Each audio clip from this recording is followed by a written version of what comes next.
j'ai une première question qui est, en vous écoutant, vous n'aviez pas des concurrents qui faisaient la même chose que vous?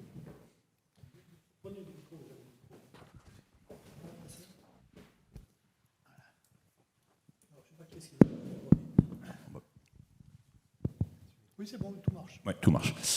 Si, il y a des concurrents. Après, on n'est pas les seuls. Aujourd'hui, si vous prenez sur les acteurs, vous avez des gens comme Recipharm à Mons qui font également aujourd'hui plutôt la partie Moderna. Si vous regardez en Europe, il y a pas mal d'autres acteurs qui ont été sollicités. Rovi en Espagne, des acteurs également allemands. Donc on est aujourd'hui, je pense, au moins 7 ou 8 à avoir été sollicités. Et puis, c'était également dans la presse, je dirais plutôt au printemps, fin du printemps de cette année, des acteurs majeurs comme Sanofi également, qui ont été sollicités, ou Novartis, qui ont également participé à cette aventure-là. Donc on est quand même aujourd'hui relativement nombreux pour relever ce challenge-là.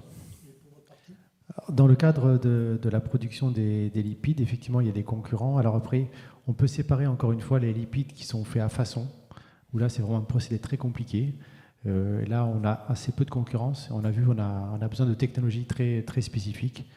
Donc, on a une position assez unique dans ce domaine. Je suppose que vos donneurs d'ordre, ils font comme vous. Hein, ils prennent des précautions. Ils ne prennent pas qu'un seul fournisseur. Ils vont avoir envie de prendre plusieurs fournisseurs si nous, on ne leur montre pas les garanties comme quoi on a sécurisé la supply chain. Et comme on l'a montré tout à l'heure, nous avons quand même mis en place très rapidement tout un travail pour sécuriser la production des lipides. Encore une fois, on a dédoublé toutes nos chaînes de production en interne sur plusieurs sites pour pouvoir rebondir en cas de problème. On a sécurisé tout l'approvisionnement des matières premières. Donc nous, ce que l'on a montré à notre partenaire Moderna, c'est une sécurité de la production. Après, il existe d'autres types de lipides, les lipides standards, comme on a vu le cholestérol d'SPC.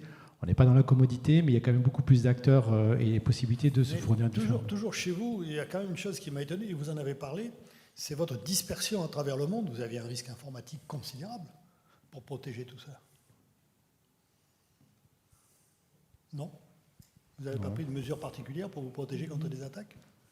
Parce que je suppose que vous êtes en contact direct constant avec le Colorado, avec la Suisse, avec vous. Ce que je peux mentionner, oui, c'est un point réel.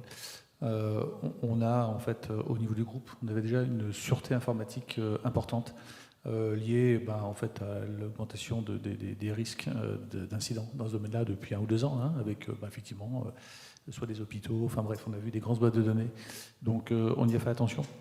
Et on avait déjà mis en avance, il y avait une vague de fiabilisation très forte au niveau de l'informatique centralisée du groupe, dans lequel toutes les filiales rapportent. Donc on a intégré sur un réseau et on avait considéré que cette partie-là était décemment robuste. Voilà, et c'est un point qui était évoqué avec Moderna, il n'y a pas eu pas de difficulté là-dessus. Alors, à tous les deux, il y a une autre question qui m'a vraiment frappé en vous écoutant, c'est que vous avez été obligé de monter en puissance par un facteur 100, grosso modo. Vous avez parlé des difficultés, mais il y a quand même un problème de trouver le personnel pour faire ça. Ça n'a pas dû être évident, parce que ça ne courait pas les rues, les personnels formés à ce genre de choses. Comment vous avez débrouillé? Les deux, hein, je vous pose la question à 2 entreprises. Non, pour nous, effectivement, et la montée en puissance, j'ai envie de dire, elle continue encore aujourd'hui. C'est-à-dire qu'il faut être aussi réaliste qu'à un moment, et en plus, nous, on est quand même sur des temps de formation qui sont relativement longs. C'est-à-dire qu'en fonction des postes, il vous faut entre 2 et 4 mois pour être pleinement, je dirais, opérationnel, d'où le fait qu'on a démarré les activités. Et puis là, mois après mois aussi, on continue à augmenter le régime et à monter en puissance. Donc Mais vous trouvez les gens? Oui, globalement oui. Maintenant, on en a trouvé beaucoup facilement au début. C'est un peu plus difficile maintenant. Mais voilà, mais on a également sur les parties ressources humaines, on a commencé par chercher localement, puis maintenant on cherche plutôt nationalement, et puis après vous retravaillez aussi un petit peu votre approche de mobilité, et puis vous ouvrez également d'autres horizons, parce qu'effectivement, à un moment, le bassin de l'emploi peut être un peu court. Et vous? Effectivement, je rejoins tout à fait ce que les collègues de Delpharm ont connu, avec une ampleur un peu moindre. Nous, on a rentré environ une 30aine de personnes. On avait commencé à faire une petite, je dirais, académie de formation sur le site, parce que bon, au niveau de la chimie, des opérateurs chimie, c'est pas toujours, voilà, on sait que voilà, c'est pas, ça court pas. Donc on avait recruté avec l'aide de Pôle Emploi puis une agence d'intérim. On avait sélectionné par les compétences une promotion d'opérateurs qu'on avait commencé à former par un professeur qui venait chez nous. On avait des Algeco, enfin bref. Ça a été interrompu au mois de mars, le 16 mars. Pour ne pas lâcher la promo, on a fait une formation à distance pour des gens qui avaient quitté l'école il y a pour 5 ou 10 ans. On a mis des écrans, on a viré une salle de réunion, on l'a transformée en salle de e-learning. Vous arrivez à atteindre la compétence nécessaire? Et on a réussi à trouver le minimum. Et puis après, dans les différentes, je pense, les différentes entreprises, c'est pareil. On a des postes où les gens peuvent rentrer avec différents niveaux de compétences. Donc, on commence par les postes, je dirais, de numéro 4 dans les équipes. Alors, bien sûr, agréés, GMP, qualifiés, mais ils montent en compétences petit à petit. Donc, on a eu aussi ce défi. On a encore actuellement, oui, on a encore quasiment une quinzaine de postes ouverts, allant du docteur en chimie jusqu'à l'opérateur bac pro, en passant par l'ingénieur et le technicien. Donc cet aspect humain, compétences, oui, on a eu peut-être un peu moins d'ampleur que les collègues de Delpharm, mais on a connu à l'horizon de plusieurs dizaines de personnes ce challenge aussi. Une question plus spécifique pour vous. Je trouve que dans le passé, j'ai eu à faire ce travail de mirage. Vous avez une marge d'impureté de combien? Il n'y a pas de marge quand vous faites des produits stériles. Maintenant, il y a un petit bout de choses stériles, mais qui est dedans. Non. Alors après, aujourd'hui, les process d'inspection, globalement, on les challenge aux alentours de 300-500 microns. Aujourd'hui, mais c'est... Après, il y a les étapes importantes, c'est aussi toutes les précautions que vous prenez avant pour garantir que ce qui arrive à l'inspection, il y a le moindre possible de défauts. Le principe de fonctionnement, c'est plutôt d'amener à faire la qualité au début pour qu'il y ait le moins de défauts possible à retirer après derrière. Donc voilà. Mais en inspection visuelle, on sait qu'en fonction des produits, en fonction de l'environnement, on va pouvoir challenger les environnements entre 200 et 500 microns en termes de taille de particules qu'on va être capable d'aller voir. Mais ça, visuellement, on ne les voit pas. Visuellement, on ne les voit pas. Ça. Si. Alors après, vous prenez un vaccin qui est opalescent, une particule blanche dans un vaccin opalescent, c'est compliqué. Après, vous prenez un bout de bouchon noir dans un vaccin opalescent, je ne vais pas vous dire que ça se voit comme le nez au milieu de la figure, mais c'est beaucoup plus facile à détecter. Et vous avez une idée du taux de refus que vous avez après le test?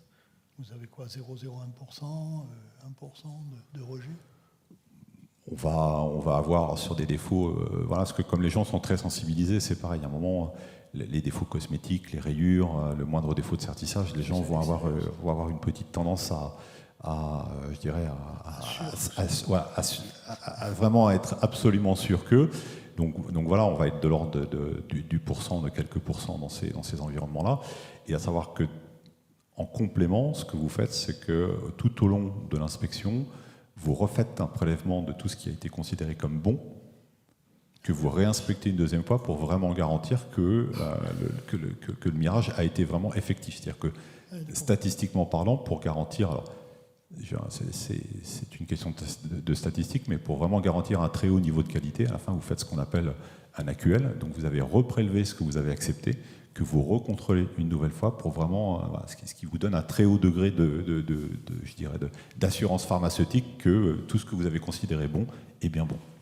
Mais je suppose que BioNTech reçoit, quand il a un flacon qui n'arrive pas bien dans un centre de vaccination, il doit être retourné. Donc il doit vous dire on a eu tant de retours ou pas de retour du tout. Après, aujourd'hui, on n'a jamais eu de réclamation. Donc c'est que tout ce qu'on a envoyé, ça s'est bien passé. Vous faites des tests de sécurité virale sur les produits?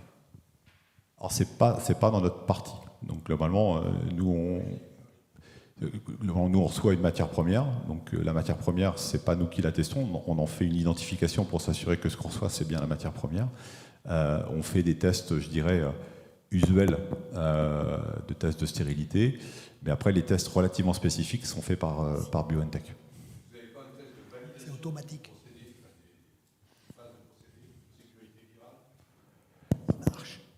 Pour moi, ces étapes-là, elles sont plutôt dans l'étape de production du vaccin proprement dite, et pas dans l'étape. Alors après, nous, on fournit des certificats. Alors, je ne suis pas un spécialiste absolu, donc là, je ne veux pas dire de bêtises. Mais alors, on fournit des certificats BET et ce genre de choses-là, mais à ma connaissance, on ne fait pas de tests spécifiques par rapport à la sécurité virale. Pas à notre niveau, il ne me semble pas. Passe le micro à Jean-Claude derrière. Pour Gordon Pharma, qu'est-ce qui vous a fait abandonner la purification par chromato dans le procédé?